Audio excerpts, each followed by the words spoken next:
what it took was getting extremely real about the music business. That is the thing that I had to get extremely real about, that there were not going to be any handouts, that a manager and an agent wasn't going to make me famous.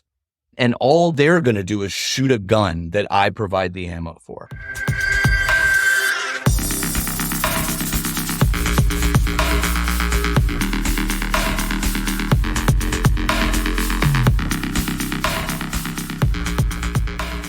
What's up, everybody? Welcome to the Headliner Mindset Podcast. Today's guest is a true wild child that is bringing some serious energy to the music industry. He is one of the most talked about acts in the hard dance music scene and is putting the genre on the map in North America. A true artist, rebel, and pioneer.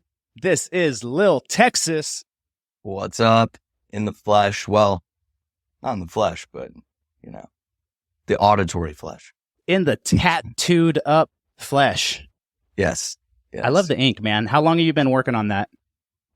I actually got the bulk of my big pieces within a year. I got my neck and I got my neck and my hands done, and then or my fingers and my hands and my neck, and then I realized I looked like such an asshole without my chest tattooed, And so I immediately went and got my chest, my back, and my stomach, because I didn't want to be that douchebag with finger tattoos and a neck tattoo. Oh, look at me, I'm so tatted. So I had to get it done. Got to go all in, man. So I'm really, really excited to chat with you because I've talked about you a good amount of times. I use you as an example consistently when I'm talking to artists about branding. And I want to share this story about how I came across you, how I was introduced to you, because I have a nephew who's a bit younger than me, and he was super into Ghost Main. And he's from Northern California. He decided to drive all the way to LA back when I was living in LA. He's like, dude, I'm going to this fucking Ghost Main show. You got to come with me. You're coming out with me.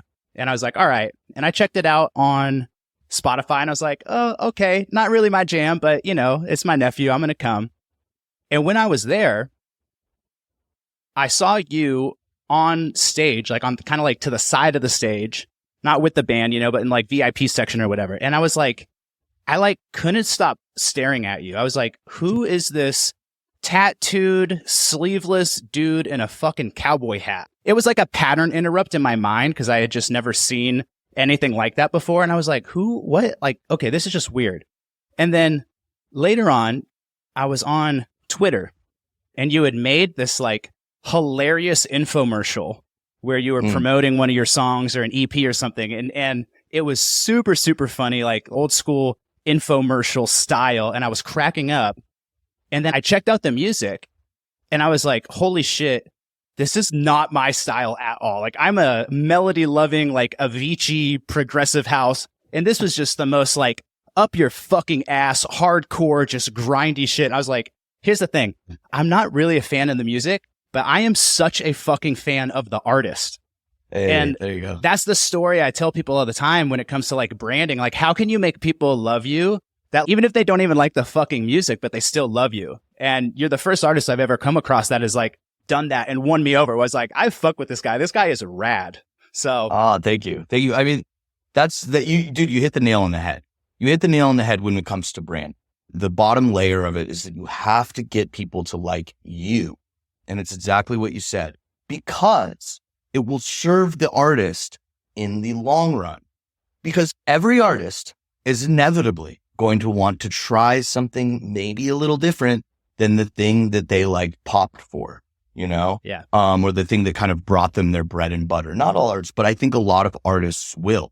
As an artist myself, I want to make music that's not always at 200 BPM. I'd like to, I do some euphoric hard style stuff. Every once in a while, I'll do some happy hardcore here and there. And I'll play everything in my sets, which is sort of faux pas with the Europe scene. It's you're an up-tempo DJ or you're a raw style DJ. Maybe you can play one or two things, but you stick to your genre, you play your stage, period, end of story. There's no guys playing happy hardcore, euphoric hard style, raw style, mainstream hardcore in their whole sets. And I have been able to do that over here, partially because there's not as many rules. But also I've been able to sort of do it over there now, in most places, not the Netherlands. I haven't tried it too much in the Netherlands yet, but like everywhere else, I've been able to kind of play whatever I want. And it's because people like me, you know, and they'll ride for me and not ride for my bangers, you know, so to speak. For sure. So I know that you went to Berkeley College of Music, right? Yeah. And what did you study there? Jazz bass, actually, and music business. I was a jazzer, dude. I was a straight up like jazz head forever. Yeah. It's interesting with the jazz stuff. I did lean into the faster, more chaotic jazz styles. I've always leaned into the like organized chaos type music. It's not to say that I don't listen to a lot of other music as well, but I really find myself being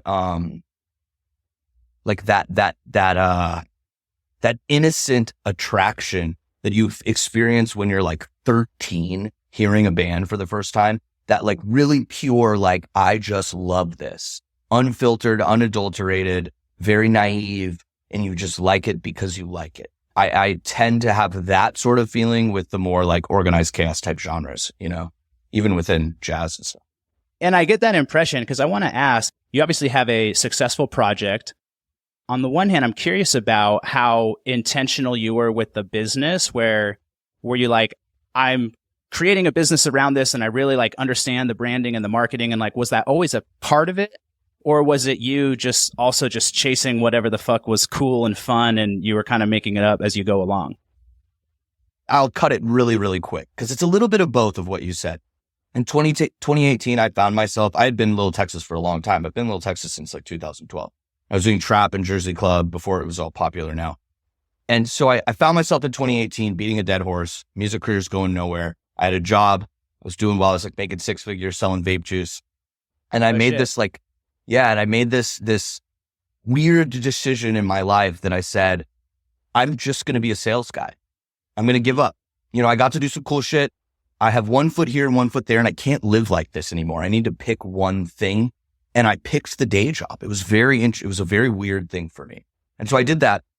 I was still DJing though, you know, but it made it more fun. And anyways, I decided that I still wanted to do some stuff, but you know, it was more of a, just for fun. It became a passion thing for me, you know, a hobby. Yeah. And I still went under the same moniker, but I took some time off, and one thing led to another. I was listening to hardcore, and I decided that I would start making music, and specifically music at 200 BPM. It was what I was listening to in the gym.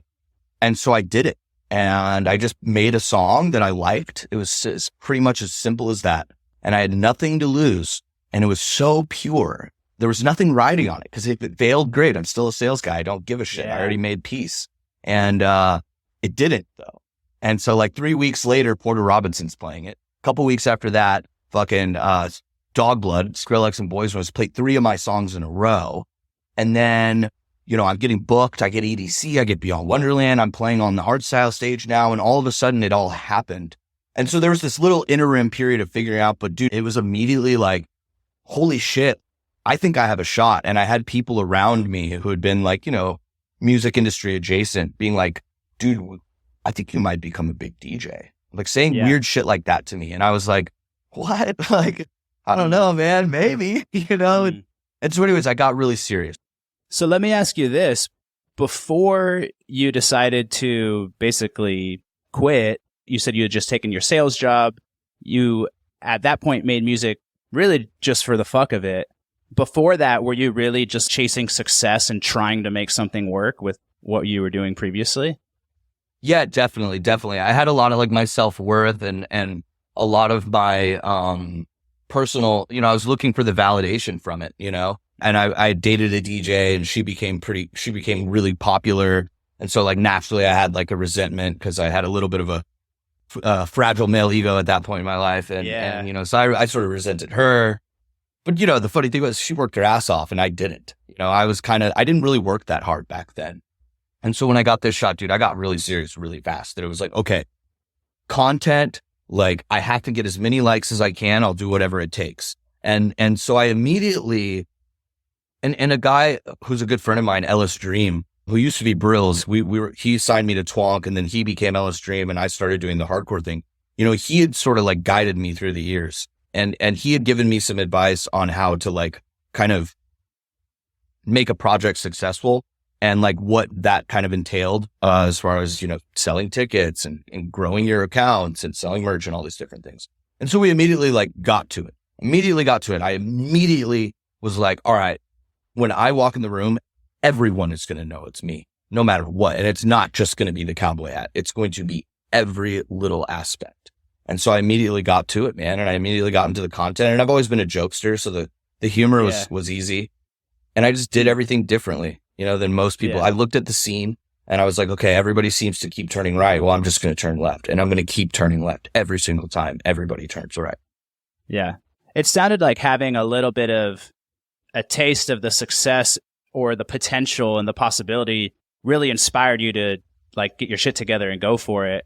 Whereas before you were perhaps kind of spinning your wheels and not really getting those wins. Yeah, absolutely, man. Absolutely. I was 32, when all this happened. So if you're young, I didn't get a break until I was 30. Did you have like a number in your head of like, I'm going to do this until, until I'm 30 or until a certain age. And if it doesn't pop, then I'm going to. No. It just got to a point in my life where I was like, okay, like I'm doing very well at this job. Like this is definitely a career path for me. And I loved closing deals, man. Like I loved to close a deal. Like it was a really good feeling. I was a good sales guy, and the company needed me, and that felt good. So there was enough like worth being derived from that for me to be happy, and I have other interests too. I was completely content, but yeah, dude, it like kicked it into high gear, and I was like, yo, like this is something I wanted, so I should do this. And you hear it all the time. Are you willing to do whatever it takes? And I asked myself that for real, and I said, I'm willing to do whatever it takes. And so I did. And so what did it take? Oh man, just a lot of hard work. What it took was getting extremely real about the music business. That is the thing that I had to get extremely real about. That there were not going to be any handouts, that a manager and an agent wasn't going to make me famous.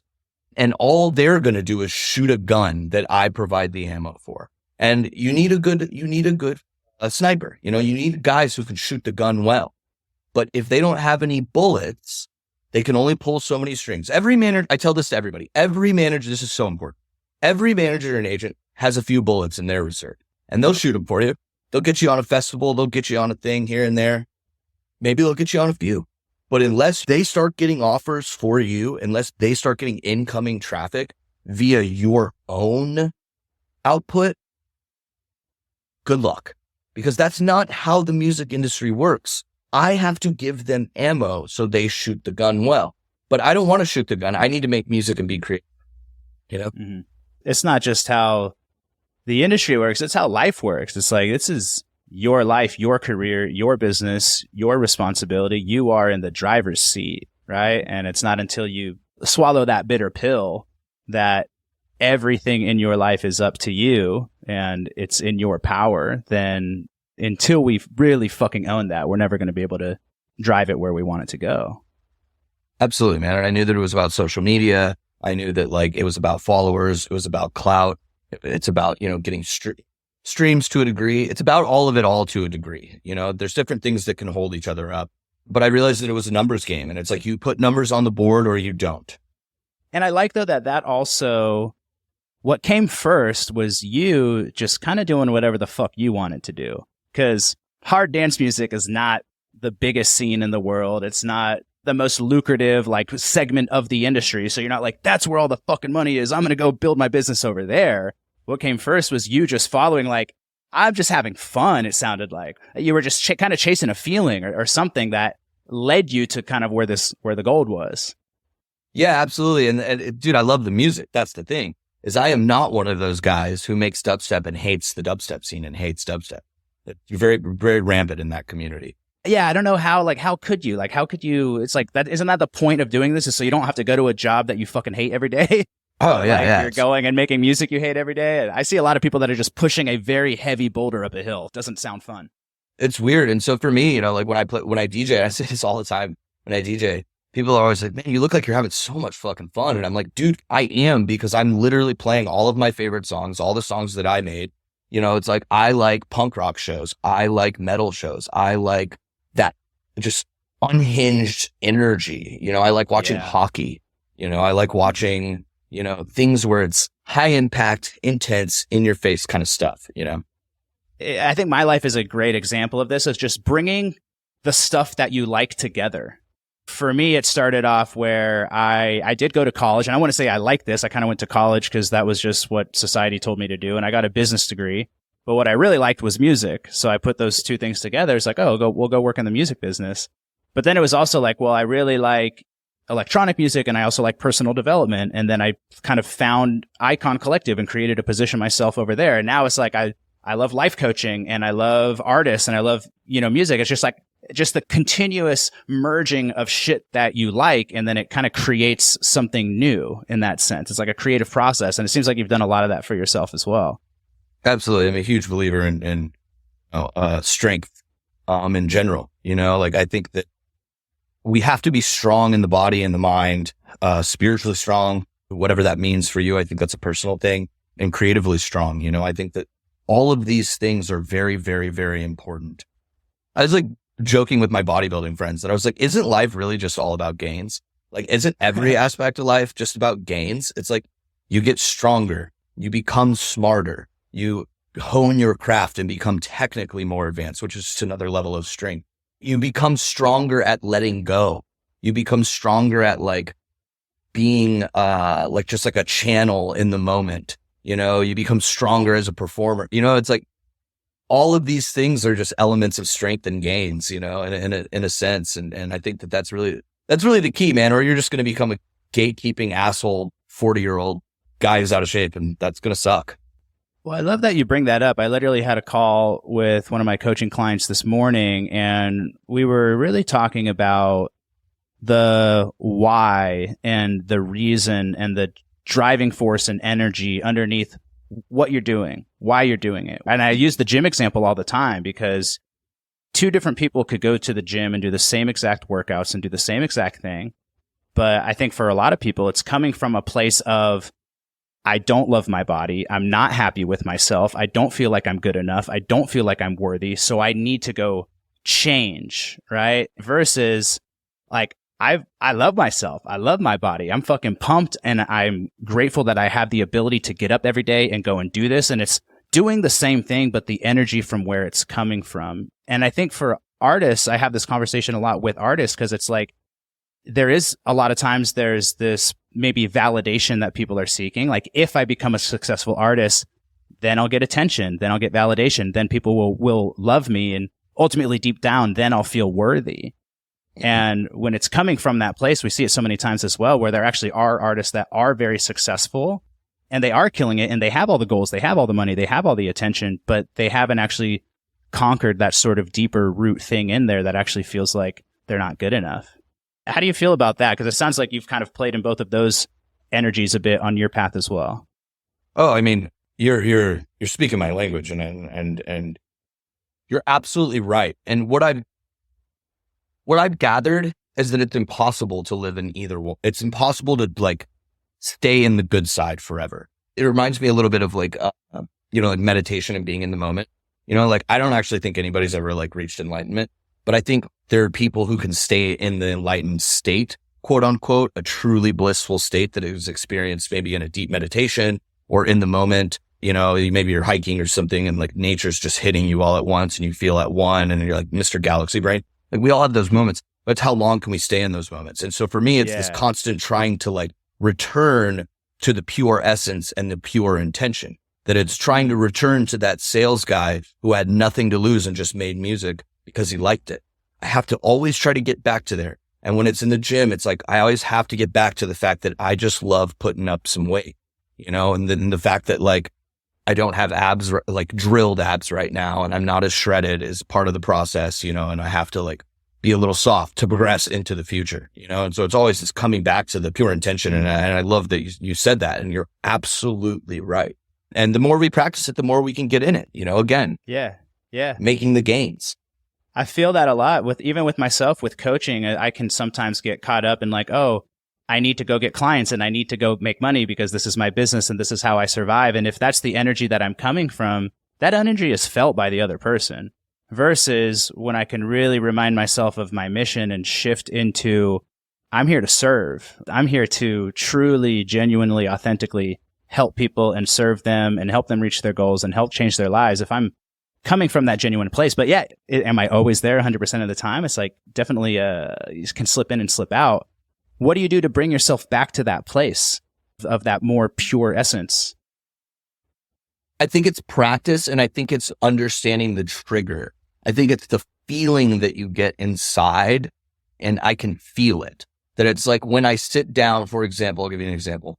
When I sit down and I go like, I have to make a fucking banger. And then I get like really, bummed out when I don't just make an absolute slapper in 30 minutes, And Yep. it's like, yo, like, it's not about that. And I remind myself, I go, oh yeah, dude, be nice to yourself. It's about the process. You love the process of making music, which I certainly do. And it goes back to what you said, that if I sit down with the intention to just write because I'm just sitting around and I want to make music and it's fun and it'll kill some time and it's what I like to do, then it usually is a good process. Now, when I sit down and I go, I have to write an album, I have to do all this stuff, then it doesn't like work out in the right way. And there are triggers and feelings, I worked a book by Julia Cameron called The Artist's Way, and that actually really helped me quite a bit. Oh, yeah. I used to run groups around that. I'll probably run another one pretty soon. Oh, that's amazing. And I'm in recovery too. And so I go to a specific place, hint, hint. And we do 12 things. Yeah. Hint. And Julia Cameron obviously based The Artist's Way around all of it. Yeah, totally. Which was really cool actually to read from my perspective being in recovery. I was like, oh my God, this is like literally what I did 8 years ago or whatever. So what did you take away from that book and that process? The main thing was that your inner artist is a little kid. And I think that goes to everything, that it deep down our the inner child concept, that we're really sensitive little kids. And guess what? If you tell a little kid he sucks, he cries, Yeah. Like a 4-year-old cries. They cannot handle it. And so if you treat your inner artist like that little 4-year-old, or you go, hey, you suck, the little kid's going to start crying. Well, you wouldn't say that to a 4-year-old. You got to be nice to kids, so you got to treat the kid really nice inside you because he's really, really, really sensitive, and I think that goes with all respects of everything. And not playing comparison games. And there's a whole slew of secondary things that I think are pitfalls. Yeah, man, such a good book, such a good process. And I love that idea of getting back in touch with the inner child. The inner artist is the inner child. And when you give a child a piece of paper and a crayon or a set of crayons, it's never not going to draw. It's never not going to create. It's never going to create something, then look at it and be like, oh, this sucks. This isn't good enough. It's just going to sit there and fucking create. And that's such a beautiful place, that place of innocence to get back to, because there's no such thing as a real creative block, right? It's just the idea that our art has to be accepted, or it has to get us somewhere, or it has to be received by the label or the audience or the public in a certain way. And that's what, creates that kind of mindset, as opposed to just being like, hey, here's a blank piece of paper, fucking make something and have fun. All right. It's tricky. Then there's this balance. Like I said, there's a balancing act. And I think a lot of what we're sort of alluding to is what I've like to describe as like the 4D versus 3D concepts, that there's so much to be said for like a zened out spiritual like practice or something, having some essence of spirituality that brings you into the moment and that makes you like, very accepting and compassionate and kind and all of these notions of like Zen, so to speak. And like this connection to something that maybe isn't of this world or energy or whatever you want to describe it as. I think there's something so valuable in that. And I also think on the other side that there is something extremely valuable in 3D world, like be a fucking boss.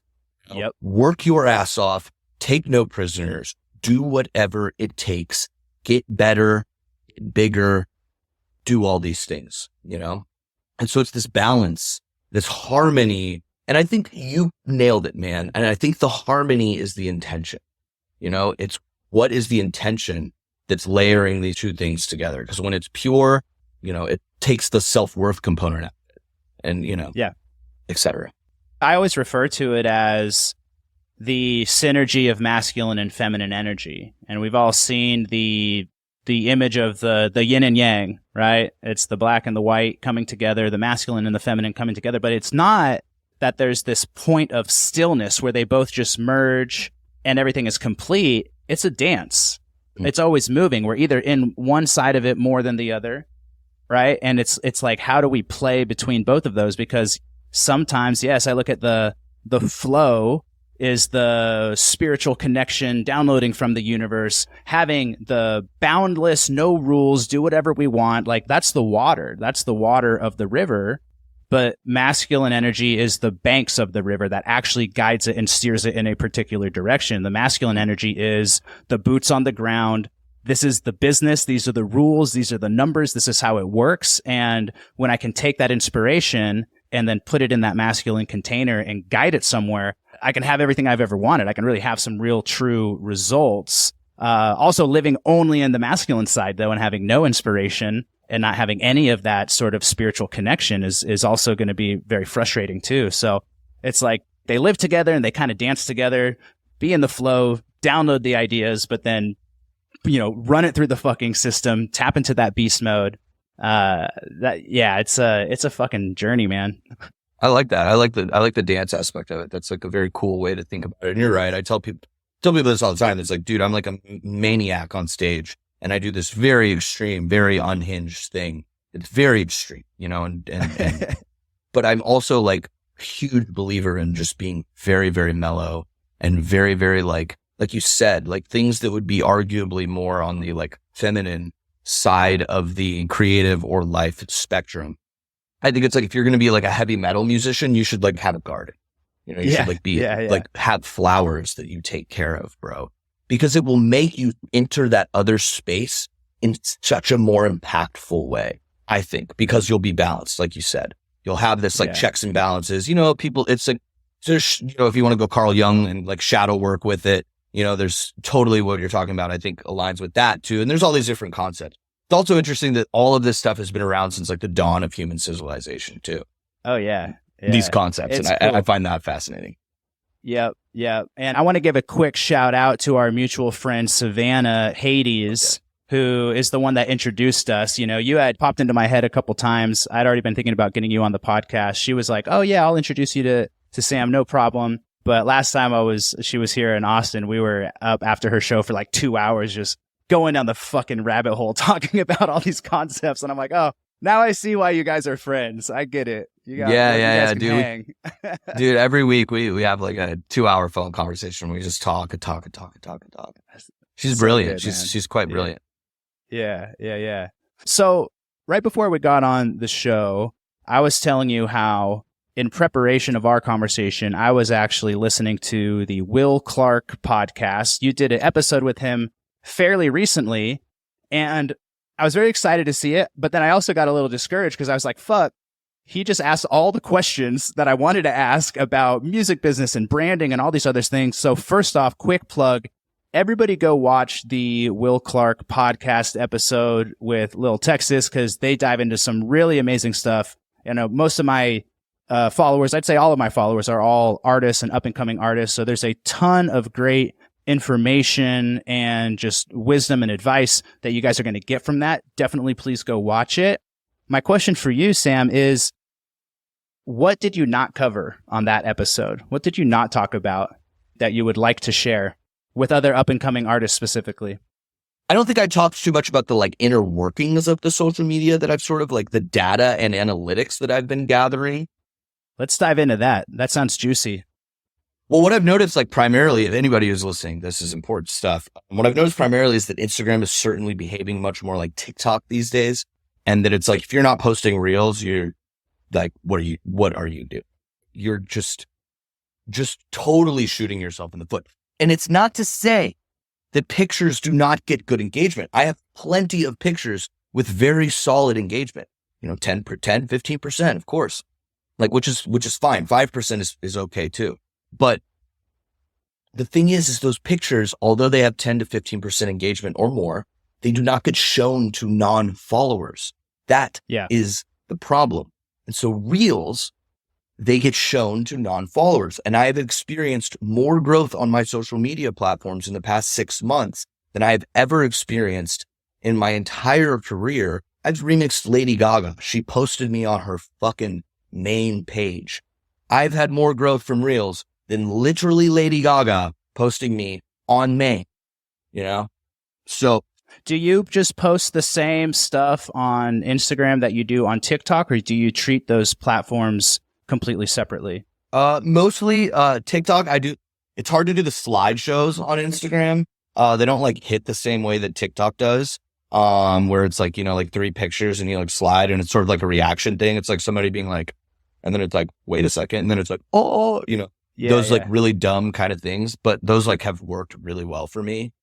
They don't hit quite right on Instagram, but everything else pretty much, yeah. I'm pretty much posting the exact same thing on all of the platforms. I don't even really care anymore. Twitter, if I have like little witty bits, I'll post on Twitter, but I backed off Twitter quite a bit. I don't like Twitter. I don't like the environment on Twitter. I think that Twitter is the way people behave on Twitter is everything that is wrong with our society. Do you feel like it's still good for networking with other artists? Because I haven't been on Twitter in freaking years because I just kind of got over it. But it used to be that it was a good way to get in touch with other artists. Like they could reply back to you. You could kind of develop these relationships. Has the culture and platform changed?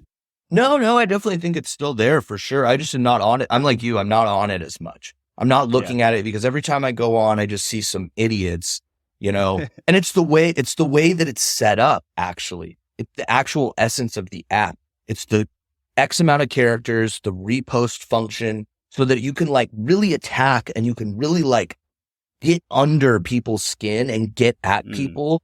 It's different than Instagram. It's like, what are you going to do? Make a fucking main post on Instagram calling somebody out for something they may or may not have done, It's like a little crazy. You never see any of that stuff go on to Instagram. It's all on Twitter. So I backed off of it. And I also don't see a lot of like growth happening from Twitter out into other things that actually like matter. So yeah, Twitter can help you out with shows and stuff. Obviously it'll make you more popular. It's definitely not something to ignore. I still post all the time, but TikTok and Instagram are the bread and butter. The bread and butter is especially TikTok. TikTok's ability to push into Spotify is extraordinary. It is unbelievable. And so the analytics that I've noticed is that, if you post every day, it's fine. If you post 3 or 4 times a week on Instagram, it's fine. Any less is probably not enough. Any more is good, but I wouldn't post 7 days a week and have like 2 good posts and 5 shitty posts just to post. That's not a good way to post. And that's where it comes back to branding. Is like, you need to know like who you are, what you're all about, what your brand is all about. And then you actually know you have some stuff to talk about. And I think that's a piece of the puzzle that so many artists skip over. And I've been having that conversation a lot where it's like, marketing. They're just posting shit. But I'm like, well, what are you posting? Like, do you know who you are? Do you know what you're saying? Why are you posting? You're not telling a story. There's nothing consistent here. Like, who are you? I don't fucking understand you, so I'm not going to follow you. There's no narrative. There's nothing. There's no narrative. I don't have a good engagement. They go, I don't have good engagement. Yeah, because there's nothing to engage with, dumbass. But something I didn't talk about on Will Clark's podcast, which is a newer sort of concept, something I didn't realize I was doing until I realized I was doing it. But now it's this cognizant awareness of it. So I do R&D. I do research and development, essentially.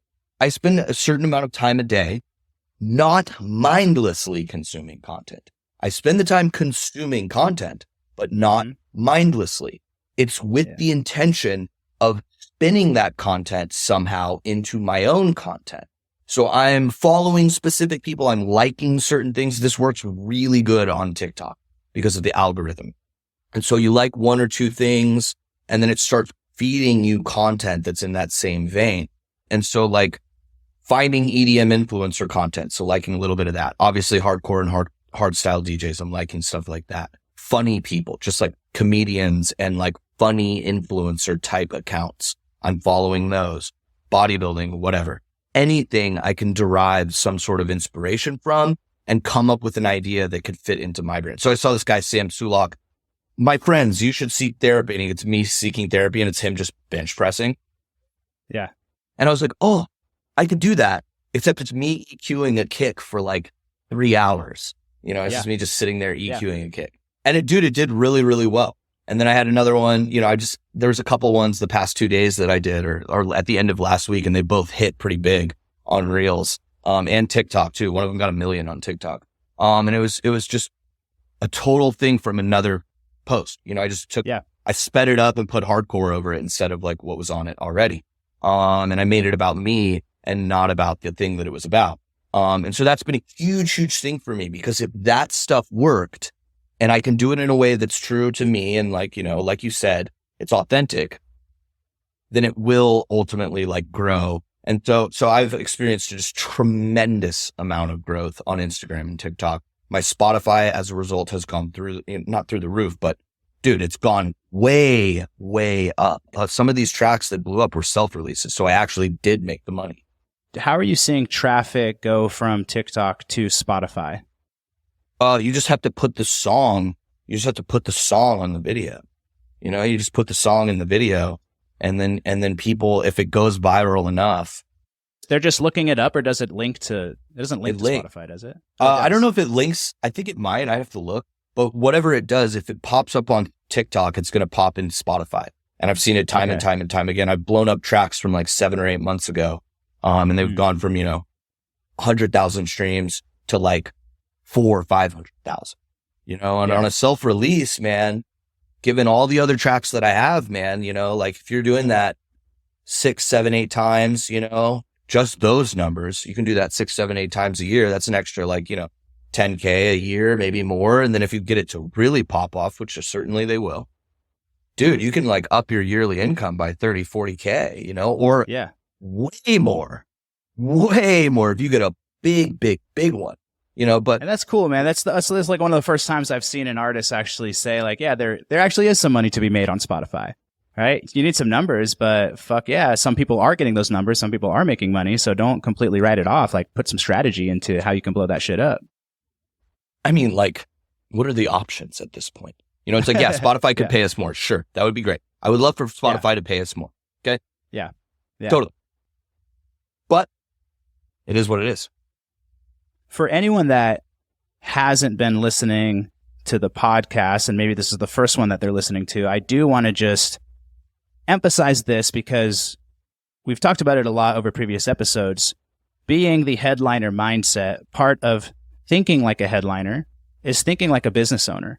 And Absolutely. I think what you said a few moments ago about your relationship with social media, how you're using it, how you're viewing it, not as a consumer, but as a business owner, right? This is a marketing tool that I am putting time and energy into understanding, that I'm putting time and energy into studying and creating a strategy around. I'm looking at what other people are doing. And that is night and day different than how I'd say probably 90% of people, artists and supposed business owners, or that's the problem, is like a lot of people aren't seeing themselves as business owners. So it's like when you pick up that fucking phone, are you using it as a business owner, or are you using it as a distracted artist that says they want to be a headliner, that says they want to do this shit, but they're getting caught up in the quicksand of distraction?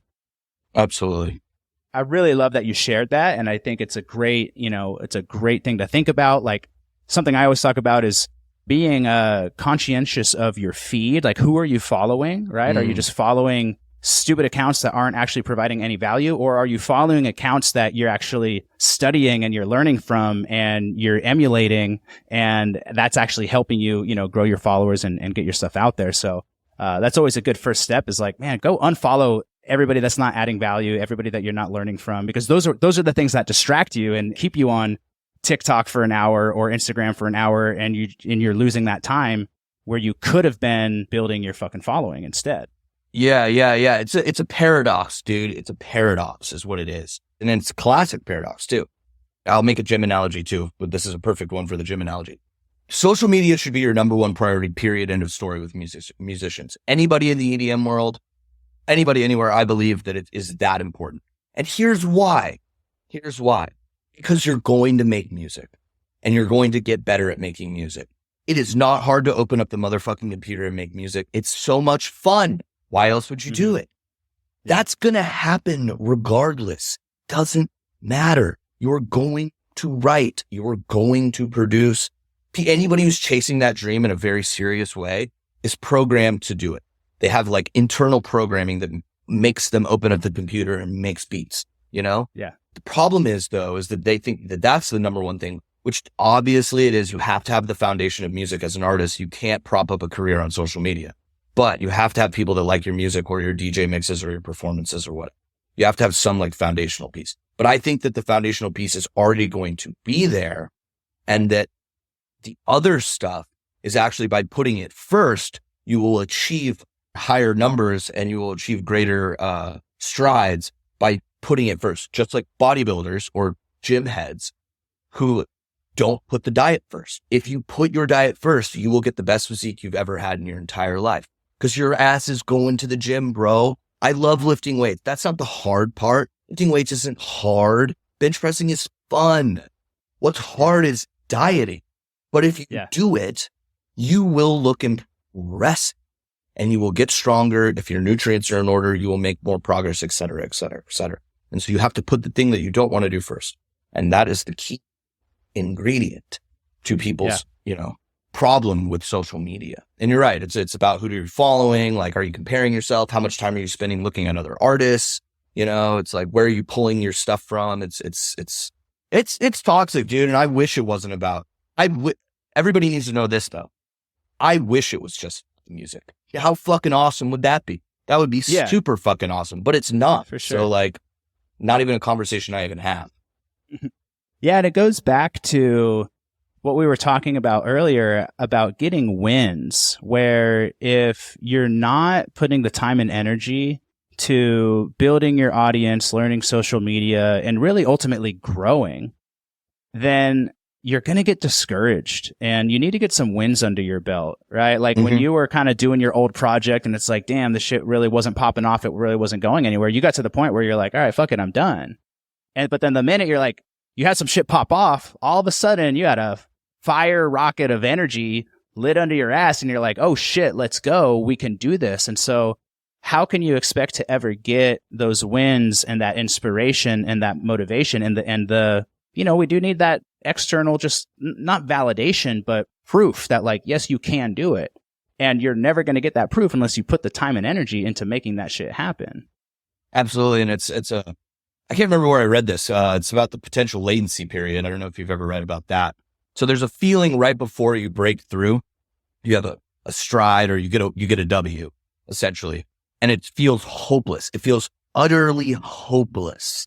And many people quit in that moment. The scale isn't moving if you're dieting and you're 150 or like, I don't know, 170 for fucking 2 weeks straight. And you're like, I'm in a deficit. This is so weird. And then overnight you drop 3 pounds.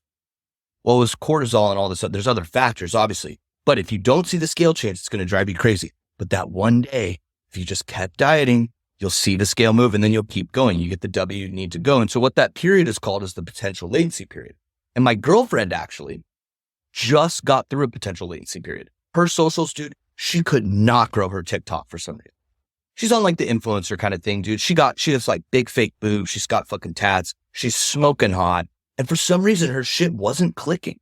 And it was really weird. And I was like, well, we were brainstorming and we were having all these conversations. Dude, she calls me and she's like, I can't do this anymore, bro. Like, this is just trash. Like, why is this happening for other people and not me? Like, this is bullshit, dude. And she was like real bent out of shape about it. I think she was also getting her period, but like, she was very emotional. Not even 2 days later, bro. Not even 2 days later, she got a TikTok with 2 million fucking hits. And she has gotten fucking 50,000 followers on TikTok in 8 days. Holy 8. shit. She's going to pass me. She's going to pass me. Baby. I know. Yeah. And I told her, and I was exactly, and we talked about it and she was like, dude, I'm just glad I just kept pushing. She's like, I'm just glad I kept pushing. And as a result, her other businesses have like also done very well, because of that. So, yeah. Wow. What an inspiring story, man. Cause I can't imagine how many thousands of amazing songs have never been written because somebody decided to hang up their guitar or put their laptop away because things were just getting hard and it wasn't working out when maybe they were 3 inches from gold. Check this out. Is what's even crazier is when you're deep in your career, right? You have it. You're good. Like, I'm good for next year as far as bookings are concerned, So it's like, okay, the novelty of 2019 when things are going crazy for me has worn. Okay. Like, this is what I do now. And it's not to say that it isn't exciting as fuck playing DEF CON and all of these things. And I have moments every single time I get on a plane where I go, holy shit, this is the coolest fucking thing in the world. But it's what I do. It's my job. And I've been doing it for 5 years now. And so it is very much like just what I do, you know? And so how do we pushing through? You know, because a lot of people look at producers, they go, oh, they must just have so much fun writing music because they can write bangers all the fucking time. And it is so not true. That it is actually having to keep working, keep doing the same thing, keep making another song at 200 BPM, even though I've made fucking 100 songs at 200 BPM, not to mention all the unreleased demos at 200 BPM. How do I keep writing? And I keep writing at 200 BPM and I end up making the best song I've made in 2 months from now because I kept making a song at 200 BPM, even though it was kind of annoying when I was doing it. You know, even though I've done it so many times, how do we keep pushing? And the answer is we just keep pushing. You just keep going. Yeah. It's like, I mean, again, I love that we can connect on the gym analogy, but a lot of people are like, how do you stay motivated to go to the gym? I'm like, I'm not fucking motivated all the time. I'm disciplined. You know, it's like, I just show up. I show up when I don't want to. That's the difference. If you only go when you're motivated, you only go when it feels good, then good luck in any pursuit. You got to go also when you don't want to go. You got to go when you've already eaten the same shit for weeks and it's starting to taste like crap, or you're like doing the same workout over and over and you just don't want to do it anymore. But it's like, all right, that's going to be the difference between a fucking champion and someone that's, you know, stuck on the couch eating potato chips, wishing that they were living a different life. You got to keep showing the fuck up. Well, yeah. And then, you know, we end up passing the guys who are in front of us. You know, tortoise always beats the hare. Always. The guy who goes every day for 4 or 5 years, he gets bigger than the guy who was, you know, 20 pounds heavier than him 3 years ago. And he has the better physique. And that's been so true in all aspects, you know, at least in my experience. It's the people who just keep doing the same, you know? Yeah. And they get big traps like you, bro. You got big traps. I can see it. You probably look freaky when you do that, huh? You know, in CrossFit, we do a lot of snatches and cleans and snatches. So, because I would be doing like shrugs all the time back in my bodybuilding days, and you know, they'd be whatever. Start doing some cleans, dude. That shit will blow the fuck up. I tell you. Okay. I'll check it out. Sweet. But yeah, also, I think going back to that idea of the energy that it's coming from and the purpose, like this has just been on my mind a lot is the why. Like, why? Like, why do you keep going? Why do you keep getting up? Like, what actually is driving you as a person, as an artist? And I'm curious, like, what that is for you. Because the alternative is much worse. Maybe it's that simple. I knew you were going to ask me, and I was like, oh, what is the why? Well, of course. And I didn't want to say like, oh, it's because I just love it. You know, oh, it's because it's fun for me. Of course I do what I do because I enjoy it. I love bodybuilding. I love the process of dieting. I love the process of sculpting. I love all these things because I love doing them. I love making music because I love doing it. I love DJing because I love doing it. But what I know is worse is not doing. And what I know is going to be not good. And what I've seen in friends and younger guys that I've been around, you know, via recovery, working in sober livings and stuff, and just younger artists that I've sort of mentored and things like that, you know, that is a very, very slippery slope. Apathy, I should say, is a very slippery slope. Disillusionment and apathy are two of the worst things. The doomer mentality is something I do not fuck with at all. What's the doomer mentality? Describe that for me. You know, I think it started with the millennials and the, maybe it could go back to Gen X, but you know, it's like late millennials and Gen Zers seeing no reason why they should do anything. Like the concept of the American dream, for example, is dead. The concept of upward mobility is dead, that it's all nepotistic, that unless you are, you know, equipped with a certain genetic profile as far as your looks are concerned or something like that, that there's no use in trying. You know, just a general apathy towards the world, that everything is out of our control, and that, you know, I don't know, something like 1984 Brave New World type shit. Yeah. You know? Yeah. I'm getting bummed out just hearing about this. I know it's trash. Sucks. It's trash. Totally And it's just, trash. But here's the thing, is like, whatever you believe to be true is true. Whatever you believe to be real is your reality. And that's what I always tell people is like, there are 8 billion people on this planet living in 8 billion different worlds. I don't live in the same world as you. When somebody says shit like that, I'm like, that's really interesting that you believe that and that you've created that reality for yourself and that's the world that you live in. But 100%, I can tell you for sure, I don't live in that same fucking world. We're on the same planet, but I'm in a different universe. You know what I mean? Because it's so opposite from how I think. And it's like, you got to take the ownership of like, all right, if you want to live in that, go ahead and keep believing that. But if you don't want to, it is up to you. You do have the power to choose a different reality for yourself. Yeah, it's like using the human condition as a strength and not our weakness. There's very like real evidence and ample even science behind the fact that the notion of consciousness and the fact that we have a self, so to speak, is the number one purveyor of human suffering. The Buddhists would tell you that's 100% accurate. But if you use that as a strength, like you said, that, well, yeah, okay, I have a concept of the self and I'm conscious and I have, whatever that means, I can kind of control it and shape a reality out of that. Because it's going to shape a reality regardless, because I'm conscious and a human and I have a self. So a reality is going to get shaped whether or not I want it or not. So I might as well manipulate that the best I can to create a reality that fosters, positivity, I guess would be the right word, a positive nature. And it'll attract people and, all that. You mentioned that you are in recovery. So I imagine there was a darker period of time where, you were struggling with addiction. I can imagine that there could be some sort of a bit of a doom mentality in that phase of life of like, what's the point? Let's just party and get fucked up. Was there a moment where you sort of realized like the power and the control that you do have to steer your own ship? Was there a moment where you really woke up to that truth and, you did start to create a different reality for yourself either way? I'm curious about if there was a really specific conscious moment where you really took ownership of that. It's interesting the way you asked that question, because at the end, it was actually the opposite feeling. In the end of an addiction, at the very end of very dark, deep, I was a heroin and meth addict. And at the end, I looked in the mirror and I realized I have no control over this unless I go get help. And there was hope that I would be able to live differently. There was a glimmer of hope in that moment. So yeah, you're right. There was like, if I look deep enough, there was hope. And that's why I went to treatment and got help, But in the moment, it was, holy shit, this isn't going to change. And I'm going to be 40 smoking meth and doing heroin.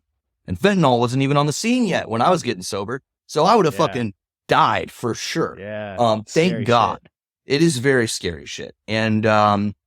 And so it was this moment of utter powerlessness, but beneath that powerlessness was hope.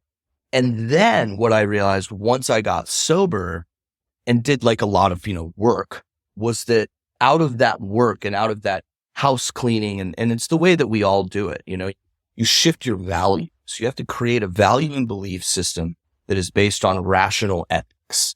And whatever those ethics mean to you, but I think there is some objective truth to ethics. I don't think that it is all nurture. I don't think ethics are just nurture. And I think that the philosophers who believed that ethics were all of the nurture variety and not built into us in a nature sense, those types of philosophies led to things like the Nazi part.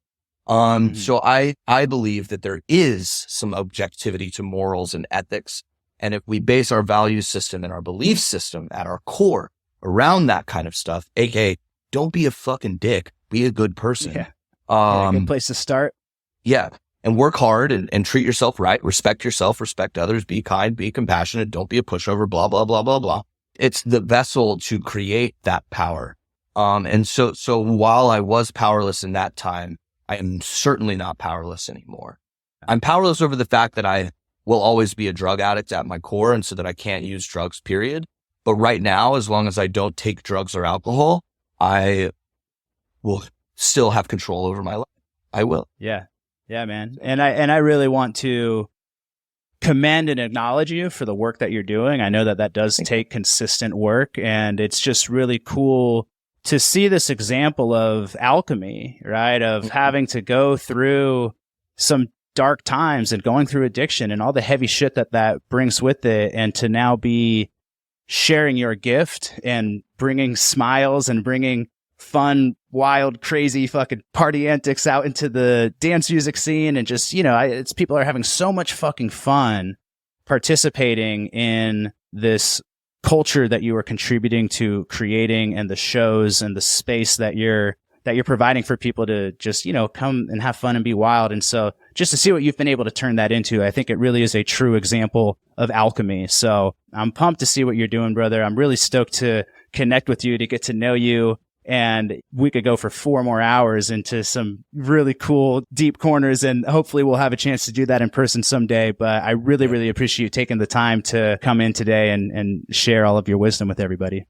Of course, man. Anytime. It was a pleasure. Good combo, man. Glad you had me.